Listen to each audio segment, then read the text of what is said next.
तो शुरू करते हैं। टीजीटी ऑल टीचर एग्ज़ाम के लिए सोशल साइंस के इम्पोर्टेंट क्वेश्चन। आज के लिए सबसे पहला क्वेश्चन है आपका, भारत में प्रणाली या पौनर्वादिक प्रणाली किसे कहते हैं? अपील प्रणाली या फिर पौनर्वादिक प्रणाली भारत में। तो ए ऑप्शन है आपका, निचले न्यायालय के आदेश के खिलाफ उच्च न्यायालय में अपील का प्रावधान। बी है, दूसरा ऑप्शन है न्यायिक सेवा में आवेदन का प्रावधान। तीसरा ऑप्शन है न्यायालय के आदेश के खिलाफ संसद में अपील का प्रावधान। चौथा ऑप्शन है राज्य कार्यपालिका प्रमुख का सर्वोच्च अपील प्राधिकारी के रूप में कार्यरत होने का प्रावधान। तो आपका राइट आंसर यहाँ पे होगा, यानी कि निचले न्यायालय के आदेश के खिलाफ उच्च न्यायालय में अपील का प्रावधान। यानी कि अगर आपने नीचे की डिस्ट्रिक्ट कोर्ट में कोई आपका केस चल रहा है और वहाँ पे आपका जो केस हार जाते हैं, आपके खिलाफ कोई केस आता है और आप चाहते हैं, आप उससे संतुष्ट नहीं है, आप उसको चुनौती देना चाहते हैं, तो आप उसको उच्च अदालत में जा कर के, यानी कि उसको डिस्ट्रिक्ट कोर्ट में, जिला कोर्ट से, वो डिस्ट्रिक्ट कोर्ट से उसको हाई कोर्ट में, हाई कोर्ट से सुप्रीम कोर्ट तक ले जा सकते हैं। तो भारत में जो सिस्टम है, पौनर्वादिक प्रणाली जो है, उसका ये सिस्टम है कि सबसे ऊपर सुप्रीम कोर्ट होता है, फिर हाई कोर्ट होता है, फिर डिस्ट्रिक्ट कोर्ट। तो इस तरीके से एक दूसरे के अधीन होते हैं। तो राइट आंसर पहला। दूसरा क्वेश्चन है, निम्नलिखित में से कौन सा प्रायद्वीप पठार का लक्षण नहीं है? तो प्रायद्वीप पठार का जो नीचे विशेषताएं एक तरीके से लक्षण सिद्धांत दिए हुए हैं, इनमें से कौन सा नहीं है? एक पहला ऑप्शन है, इस पठार पर पश्चिम की ओर बहने वाली महानदी और कृष्ण नदी मौजूद है। दूसरा ऑप्शन है, यह उत्तरी मैदानों के दक्षिण में स्थित है। ये बिल्कुल ठीक है, ये जो उत्तरी जो मैदान है उसके दक्षिण में ये प्रायद्वीपीय जो पठार है ये स्थित है। तीसरा ऑप्शन है, इसके उत्तर पश्चिम में अरावली श्रृंखला स्थित है। ये भी ठीक है, जो उत्तर साइड, उत्तर पश्चिम जो साइड है उसमें इसके पहाड़ के और अरावली श्रृंखला स्थित है। चौथा क्वेश्चन ऑप्शन है, यहाँ कोयला एवं लौह अयस्क जैसे खनिजों की प्रचुरता। ये भी ठीक है, प्रायद्वीप पठार में लौह अयस्क और कोयले, ये जो खनिज हैं, दोनों खनिजों की भी वहाँ पे मौजूदगी है, यानी प्रचुरता है, वहाँ पे पाए जाते हैं। ये ऑप्शन यहाँ पे क्या है, गलत है। तो राइट आंसर हो जाएगा ए, यानी कि इस पठार पर पश्चिम की ओर बहने वाली महानदी और कृष्ण नदियाँ मौजूद इस पठार पर नहीं है। तीसरा क्वेश्चन है, निम्नलिखित में से कौन सा कथन अफ्रीका के बारे में सही है? अफ्रीका के बारे में बताना है यहाँ पे। पहला ऑप्शन है, इसके पश्चिम में यूराल पर्वत है जो एशिया से अलग करता है। दूसरा है, अफ्रीका का बहुत बड़ा भाग दक्षिण गोलार्ध में स्थित है। तीसरा ऑप्शन है, यही एक ऐसी महाद्वीप है जिससे होकर कर्क, विषुवत तथा मकर रेखाएं गुजरती हैं। चौथा ऑप्शन है, गोबी मारुस्थल इस महाद्वीप में स्थित है। तो चौथा भी गलत है, गोबी मारुस्थल जो है वो अफ्रीका महाद्वीप में नहीं है। पहला जो ऑप्शन है वो भी गलत है, क्योंकि इसके पश्चिम में यूराल पर्वत नहीं है और ना ही ये एशिया को इससे अलग करता है। ये अफ्रीका, यूराल पर्वत जो है, इसको अफ्रीका को एशिया से अलग नहीं करता। दूसरा ऑप्शन है, अफ्रीका का बहुत बड़ा भाग दक्षिण गोलार्ध में स्थित है। ये भी गलत हो गया, दक्षिण गोलार्ध में अफ्रीका का ज़्यादा अधिक भाग नहीं है। तो तीसरा ऑप्शन जो है यहाँ पर राइट आंसर है, यानी कि यही एक ऐसी महाद्वीप है, अफ्रीका जो महाद्वीप है वो एक ऐसी महाद्वीप है तो जो कर्क रेखा, विषुवत तथा मकर रेखा, ये तीनों ही, मकर रेखा, ये तीनों ही रेखाएं क्या है, अफ्रीकी महाद्वीप से होकर गुजरती हैं। वो एक अकेला महाद्वीप है ऐसा। चौथा क्वेश्चन है, भारत के दक्षिण भागों विशेषकर तमिलनाडु और आंध्र प्रदेश में शरद ऋतु में वर्षा होती है। वहाँ पे क्या, सर्दी के मौसम में तमिलनाडु में और आंध्र प्रदेश में वर्षा होती है। तो वे किस लिए होती है? ए ऑप्शन है आपका, पवन सतल भागों से लौटकर अरब सागर की ओर प्रवाहित होती है।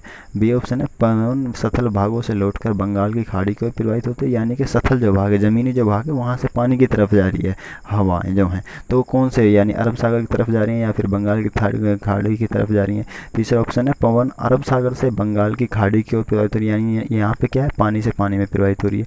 चौथा ऑप्शन है, पवन बंगाल की खाड़ी से अरब सागर की तरफ फिर यहाँ भी पानी से पानी में ऑप्शन में दी गई है। तो सही जो है वो है तीसरा ऑप्शन, यानी कि अरब सागर से बंगाल की खाड़ी की ओर हवाएं चलती हैं, इसलिए वहाँ पे दक्षिण में तमिलनाडु खासकर और आंध्र प्रदेश में शरद ऋतु में वर्षा होती है। पांचवा क्वेश्चन है, निम्नलिखित में से कौन सा भिन्सोत्स यानी बिलोक पर्वत है? भिन्सोत्स मतलब बिलोक पर्वत कौन सा है? ए ऑप्शन है, वोस पर्वत। दूसरा ऑप्शन है, अपलेशियन पर्वत। तीसरा है, हिमालय पर्वत। और चौथा है, यूराल पर्वत। तो वोसजेस जो पर्वत है ये बिलोक पर्वत है, एक बिरंसोथ पर्वत है। बिरंसोथ मतलब जो ज़मीन की जो प्लेटें आपस में टकराने के बाद जो एक उभार जो बनता है, पर्वत में बनता है, तो वो इस तरीका का ये वोसजेस पर्वत है।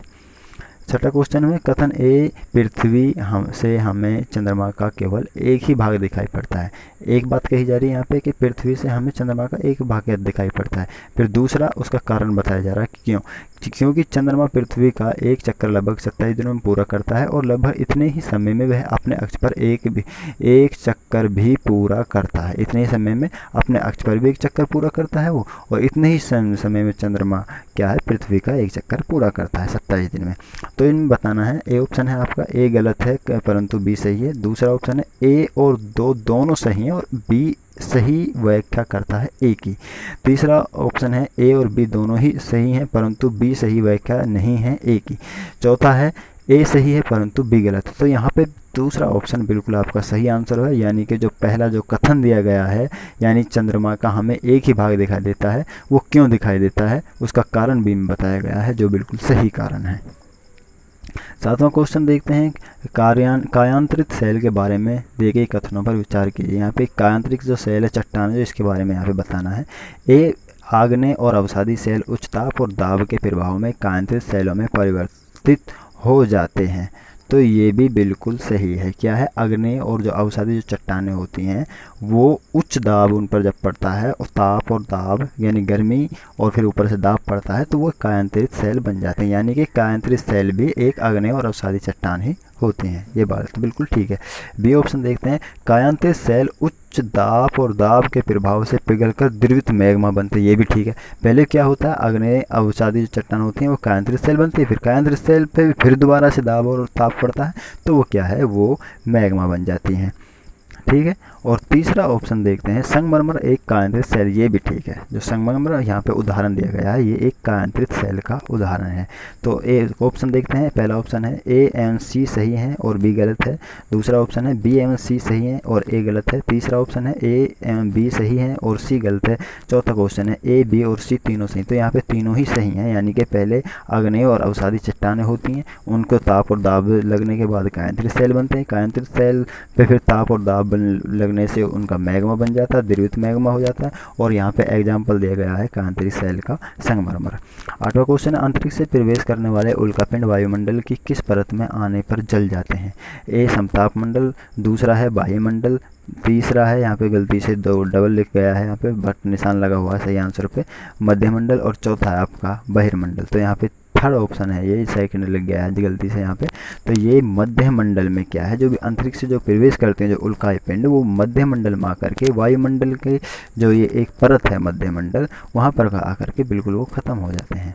अगला क्वेश्चन देखते हैं आपका 9वां, ऋतु प्रवास जुड़ा हुआ है ऐसे स्थान जहां बस्तियां विकसित होती हैं। दूसरा ऑप्शन है लोगों के आवागमन से। तीसरा ऑप्शन है घरों के आसपास सजावट से, बसावट से। चौथा ऑप्शन है एक छोटे घर के पौधे रखने का कृत्रिम अहाता से।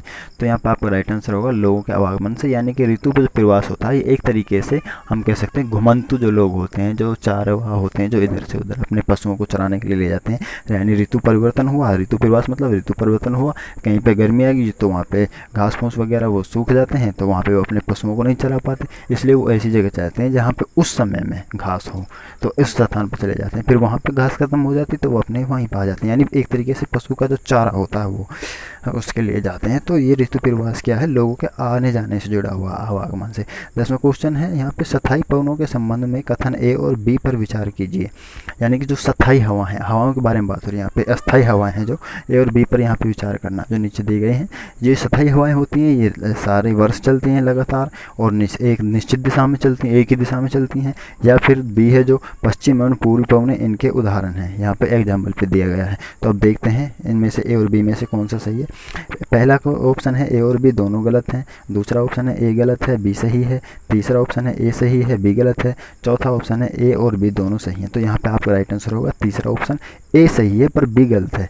क्या है, ए सही है, यानी कि ये जो हवाएं होती हैं ये सारी साल चलती हैं और एक ही दिशा में चलती हैं, जबकि पश्चिम और पूर्वी जो पवनें हैं वो इनका उदाहरण नहीं है। यानी जो स्थायी पवनें, ये दोनों स्थायी पवनें नहीं हैं। तो आपको एक चीज़ तो ये क्लियर होगी, कि जो पश्चिमी और पूर्वी जो हवाएं हैं ये स्थायी नहीं हैं। दूसरे आपको ये चीज़ें क्लियर होगी कि जो स्थायी हवाएं होती हैं वो सारे साल चलती हैं, उनको इसीलिए स्थायी बोलते हैं कि वो साल के चलती रहती हैं सारे साल 365 दिन शुरू से एंड तक, इसलिए उनको स्थायी, और एक निश्चित दिशा में चलते हैं तो इसीलिए उनको स्थायी, उनकी दिशा भी निश्चित है और उनका चलना का टाइम पीरियड भी लगातार है, तो इसलिए स्थायी है। ठीक है, तो 11वां देखते हैं, दिए गए लक्षणों ए और बी के आधार पर ऊर्जा स्रोत की पहचान करें। यहाँ पे आज से 20-20 क्वेश्चन करेंगे, 10 क्वेश्चन कम होते हैं इसलिए। तो अब आगे देखते हैं 11वां क्वेश्चन, दिए गए लक्षणों ए और बी के आधार पर ऊर्जा स्रोत की पहचान करें। यानी कि ए में क्या दिया गया देखते हैं, ये एक परंपरागत ऊर्जा का स्रोत है। बी में देखते हैं क्या दिया गया, यह ऊर्जा स्रोत तब निर्मुक्त होता है जब अपरिष्कृत तेल को धरातल पर लाया जाता है। ठीक है, तो ये दोनों ही ऊर्जा के स्रोत दिए गए हैं, इनके बारे में सही गलत हमको बताना है। यहाँ पर दिया गया है ए मोम, दूसरा ऑप्शन है प्राकृतिक गैस, तीसरा ऑप्शन है बायोगैस और चौथा ऑप्शन है भूतापीय ऊर्जा। यानी कि जो ये बातें कही गई हैं ये किस चीज़ कौन से के बारे में कही गई, तो ये दूसरा ऑप्शन आपका सही आंसर है। यानी कि प्राकृतिक गैस के बारे में ये चीज़ कही गई है। जो प्राकृतिक गैस होती है ये क्या है, एक परंपरागत ऊर्जा का एक स्रोत है। प्राकृतिक गैस क्या है, एक परंपरागत ऊर्जा का स्रोत है, और जो ये जो ऊर्जा स्रोत है तब निर्मुक्त होता है जब अपरिष्कृत तेल को धरातल पर लाए। जो अपरिष्कृत तेल होता है जब उसको नीचे से निकाल के जब धरातल पर लाया जाता है तभी इसका ये निर्मुक्त होता है, उसी के ऊपर ये होती है प्राकृतिक गैस जो होती है, तो उसी से ये निर्मुक्त मतलब उसी से निकाली जाती है, निकलती है, उसी से ये बनती है। ठीक है, तो अगला देखते हैं 12वां क्वेश्चन है यहाँ पे आपका, ब्राज़ील के कंपोस और वेनेजुएला के लानोस उदाहरण है। यहाँ पे ब्राज़ील का एक स्थान दिया गया है और वेनेजुएला का स्थान दिया गया है। ब्राज़ील का कंपोस नाम का एक स्थान है और वेनेजुएला का लानोस नाम का एक स्थान है। तो इनके बारे में जो ये किस चीज़ के उदाहरण है, ये ऑप्शन से देखते हैं। पहला ऑप्शन है भूमध्य सागरीय वनस्पति के, दूसरा ऑप्शन है शीतोष्ण कटिबंधीय घास स्थल के, तीसरा है टुंड्रा प्रदेश प्रकार की वनस्पति के, और चौथा है उष्ण कटिबंधीय घास के मैदान के। तो ये कंपोस और लानोस जो हैं ये घास के जो मैदान होते हैं उनके उदाहरण हैं। ये दोनों ही किसके नाम है, ये घास के मैदानों के उदाहरण हैं, दोनों ही घास के मैदानों के नाम हैं, कंपोस भी और क्या है लानोस भी। ठीक है, और दोनों ही उष्ण कटिबंधीय घास के स्थलों के उदाहरण हैं। उष्ण कटिबंधीय घास वो हरी भरी रहती हैं जो हर समय, तो उनके ये दोनों ही घास के स्थानों के उदाहरण हैं। एक ब्राज़ील में है, एक वेनेजुएला में है। ब्राज़ील में कंपोस है, वेनेजुएला में लानोस है, ये घास के मैदान है।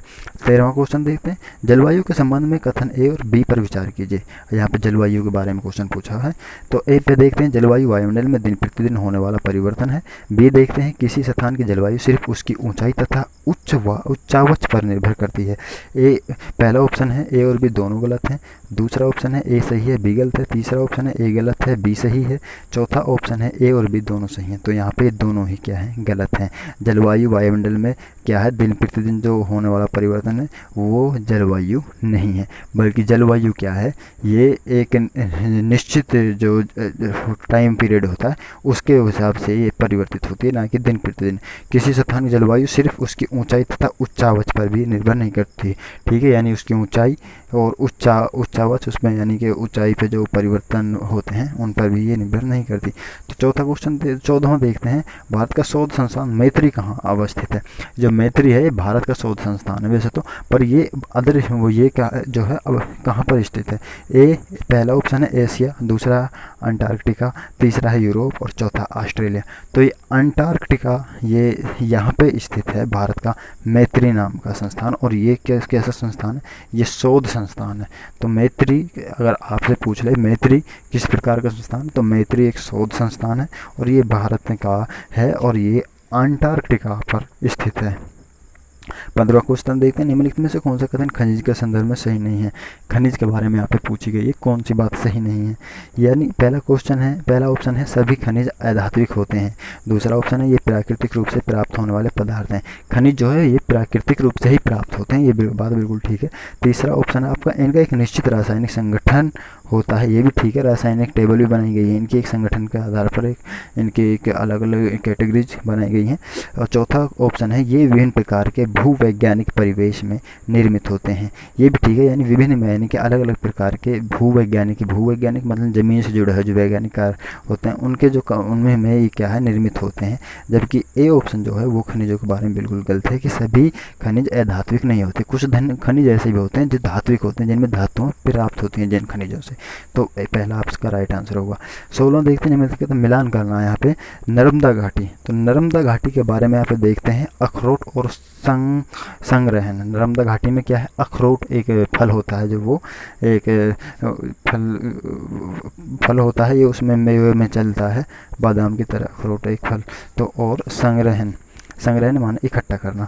वर्जी के बारे में यहाँ पे मिलान करना है। वह पहला है यहाँ पे आरंभिक गणतंत्र, ये वर्जी तो था आरंभिक गणतंत्र, यानी जिस तरीके से आज लोकतंत्र है इसी तरीके से गणतंत्र था यहाँ पे, जहाँ पे एक राजाशाही जो खत्म हो गई थी एक तरीके से। गारो पहाड़ियाँ के बारे में यहाँ पे बताना है। ये क्या है, यहाँ पे गारो जो पहाड़ियाँ, यहाँ पे सबसे आरंभिक कृषि के बारे में पता चलता है। अगला देखते हैं जो गंगा घाटी है, इसके बारे में ये क्या है, 250 वर्ष पुराना शहर है। ये क्या है, 250 वर्ष पुराना शहर गारो, ये गंगा घाटी जो है, ठीक है, लगभग 2500 वर्ष पूर्व के शहर हैं ये गंगा घाटी में। तो ई में देखते हैं सिंधु और उसकी सहायक नदियाँ, इनके बारे में यहाँ पे क्या बताया गया है, ये प्रथम नगर हैं। सिंधु और उसकी जो सहायक नदियां हैं ये प्रथम नगर हैं। एक बात ध्यान से देखना, इसमें दो छोटे छोटे डिफरेंस।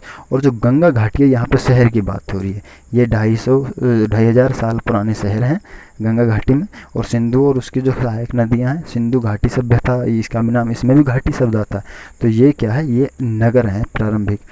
17वां क्वेश्चन देखते हैं, नीचे दो कथन ए और बी भारतीय इतिहास की तिथियों और काल के समसामयिक वाद विवादों के संदर्भ में दी गई हैं। यानी कि जो भारत के जो पुराना जो इतिहास है उसके बारे में जो तिथियां दी गई हैं और उनके जो है वाद विवाद दिया गया है, उन पर तर्क वितर्क दिए गए हैं। तो पहला जो कथन है उसको देखते हैं, हिंदू मुस्लिम ब्रिटिश जैसी कालावधि है क्योंकि शासकों का धर्म ही एकमात्र महत्वपूर्ण ऐतिहासिक परिवर्तन रहा है। तो पहले कथन में धर्म पर जोर दिया गया है। दूसरा कथन देखते हैं, लंबी समयावधि में घटित होने वाली ऐतिहासिक प्रक्रियाओं को निश्चित तिथियों और काल विभाजनों के अंतर्गत लाना समस्यात्मक में। ये तो दूसरा जो कथन दिया गया है उसमें समस्या की बात करी गई है, यानी जो पुरानी जो घटनाएं घटी हैं उनको एज इट इज, यानी इससे बिल्कुल ठीक ठाक ऐसे हुई हैं ये चीज़ें, उनको बिल्कुल स्पष्ट रूप से लाना मुश्किल है। क्योंकि कोई लेखक कुछ लिखता है किसी बुक में, तो दूसरा लेखक उसी चीज़ के बारे में कुछ और लिखता है, कोई और इतिहास लिखता है उसी के घुमा फिरा करके, तो उनमें क्या है, द्वंद्व पैदा होता है, समस्या उत्पन्न होती है। तो समस्या तक में अब इसका आंसर देखते हैं क्या है। पहला ऑप्शन है ए गलत है किंतु बी सही है। दूसरा देखते हैं, ए और बी दोनों सही हैं तथा ए की सही व्याख्या बी है। तीसरा ऑप्शन है ए और बी दोनों सही हैं किंतु ए की सही व्याख्या बी नहीं है। चौथा ऑप्शन देखते हैं, ए सही है किंतु बी गलत है। तो यहाँ पर आपका राइट आंसर होगा फर्स्ट, यानी ए गलत है किंतु बी सही है यहाँ पे। यानी कि यहाँ पे जो पिछला जो इतिहास हम देखते हैं वहाँ पे हिंदू मुस्लिम ब्रिटिश जैसी कालावधि और इन धर्म एकमात्र साधन नहीं था, यानी बिल्कुल ही धर्म का आधार पर सत्ताएं चलती थी, ऐसा नहीं था। अब आप अपने यहाँ पे देखो, मुगल काल में अपना भारत का इतिहास देखो, दूर जाने की ज़रूरत नहीं है। तो यहाँ पे मुस्लिम भी शासकों ने विराज किया है, उनके साथ मिलकर हिंदू शासकों ने विराज किया है। तो ऐसी कोई बात नहीं है कि धर्म के ही आधार पर ये चीज़ें होती होंगी थोड़ी बहुत, बट ऐसा नहीं है कि बिल्कुल सारी चीज़ें धर्म के आधार पर। ब्रिटिश का भी इसमें जिक्र किया गया है, ब्रिटिश शासन का भी, हिंदू मुस्लिम ब्रिटिश, ठीक है।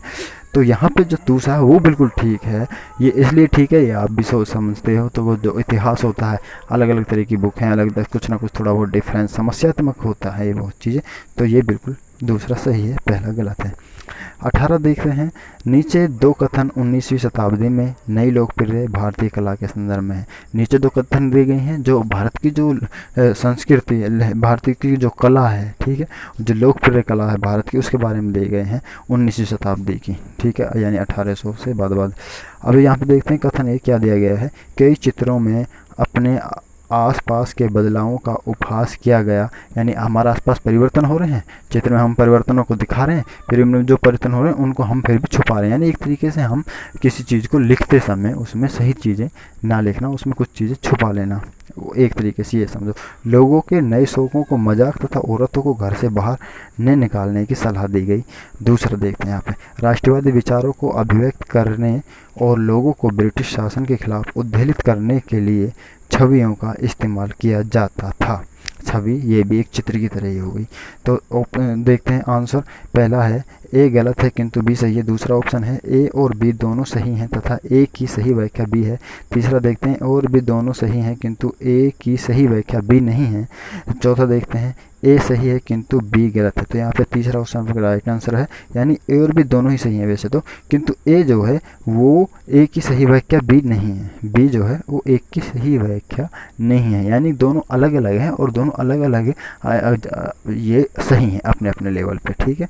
यानी पहला भी सही है और दूसरा भी सही है, यानी कि चित्रों में क्या है वहाँ पे अपने आसपास की बदलावों की जो चीज़ें थी उनका उपहास भी किया गया, यानी उनको नज़रअंदाज किया गया। और अंग्रेजी भाषी लोगों के नए शौकों को मजाक तथा औरतों को घर से बाहर न निकालने की सलाह दी गई, ये भी ठीक है। उनमें चित्रों में क्या है, जो अंग्रेजी जो लोग थे उनको मजाक और औरतें उनकी निकलती थी छोटे कपड़ों में, तो इस तरह से बाहर निकलने पे उनका भी क्या है, उनको सलाह दी जाती थी इस चीज़ की औरतों को बाहर आने के। दूसरा जो अपना राष्ट्रवादी जो विचारों को अभिव्यक्त करने के लिए लोगों को ब्रिटिश शासन के खिलाफ उद्धृत करने के लिए क्या करते थे, छवियों को यानी तस्वीरों को इस्तेमाल किया जाता था, ठीक है, राष्ट्रवादी विचारों को पैदा करने के लिए ब्रिटिश सरकार के खिलाफ। क्योंकि ब्रिटिश से जो है शोषण करते थे तो उनको बहुत सारी तरीके थे लोगों में कुछ जागरूकता लाने के उनके खिलाफ, तो ये भी एक तरीका था। तो ये दोनों ही सही हैं अपने अपने लेवल पे, बट दोनों एक दूसरे से जुड़े हुए नहीं हैं, तो इसलिए ऑप्शन नंबर तीसरा सही आंसर होगा। 19 क्वेश्चन है 19वां, भारत में आरंभिक मानवों पर समझ के लिए निम्नलिखित में से किसे एक प्राथमिक स्रोत माना जा सकता है।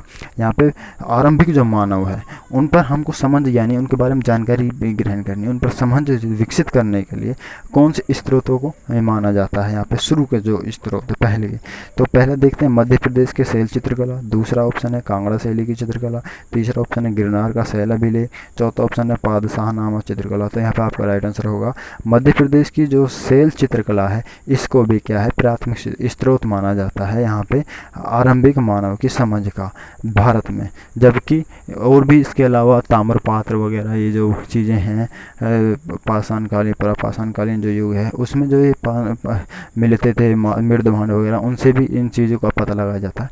परंतु भारत में यहाँ पे जो ऑप्शन के हिसाब से दिया गया है उसमें यही है कि मध्य प्रदेश की जो शैल चित्रकला है उससे भारत के जो आरंभिक मानव है उसके बारे में हमको क्या है उसके बारे में स्रोत है वो एक जानकारी मिलने का जानने का। 20वां क्वेश्चन है राष्ट्र आज के लिए, ब्रिटिश काल से पहले बच्चों को पढ़ाया जाता था। ब्रिटिश काल से पहले बच्चों को पढ़ाया जाता था, और ऑप्शन में देखते हैं क्या पूछना चाह रहा है। पहला ऑप्शन है वार्षिक परीक्षा के माध्यम से मूल्यांकन के लिए, दूसरा ऑप्शन है सरकारी संस्थानों में, तीसरा ऑप्शन है एक निश्चित फीस लेकर, चौथा ऑप्शन है साल भर फसल की कटाई के समय छोड़कर जब वे खेतों में काम करते थे। तो क्या है वार्षिक परीक्षा के माध्यम से मूल्यांकन के लिए, ये भी नहीं, मूल्यांकन के लिए नहीं पढ़ाया जाता था। सरकारी संस्थानों में ये सरकारी के अलावा क्या है वैसे संस्थान वहाँ पे थे व्यक्तिगत रूप से पढ़ाते थे किसी वृक्ष के नीचे या अपने जो भी उनका तरीका था। एक निश्चित फीस लेकर, फीस वगैरह का भी वहाँ पे प्रचलन नहीं था। कई बार जो गुरु होते थे जो प्रसिद्ध गुरु होते थे अपने शिष्य बनाते थे और उल्टे वो उनके शिष्यों के लिए रास्ता बताते थे, खर्चा वगैरह भी उनका दे देते, रहने का इंतजाम भी करते थे। तो ये भी चीज़ें नहीं है। तो यहाँ पे जो बात है वो चौथा जो क्वेश्चन है ये ठीक है, यानी उनको बच्चों को साल भर पढ़ाया जाता था और उनको क्या है क्योंकि फसल एक मात्र साधन था कृषि, तो इसीलिए उनको फसल के टाइम पे क्या है काम के लिए उनको छोड़ दिया जाता था खेतों में कि आप तुम काम करो। एक तरीके से जिस तरह से अब गर्मी सर्दियों की छुट्टी होती है ऐसे ही फसल के टाइम पे उनकी छुट्टी कर दी जाती थी, इसलिए कि अब आप अपने खेतों में जाके फसल का काम करो। एक साल के लिए वहाँ पे खाने पीने का जो इंतजाम किया जाता था कृषि के द्वारा मुख्य स्रोत था। तो ब्रिटिश काल में भी ये सारी चीज़ें होती थी, बच्चों के साथ उनको सारे साल पढ़ाते थे और उस टाइम उनको छुट्टी दे दी जाती थी। छुट्टी आदि भी दी जाती हैं सर्दियों के लिए और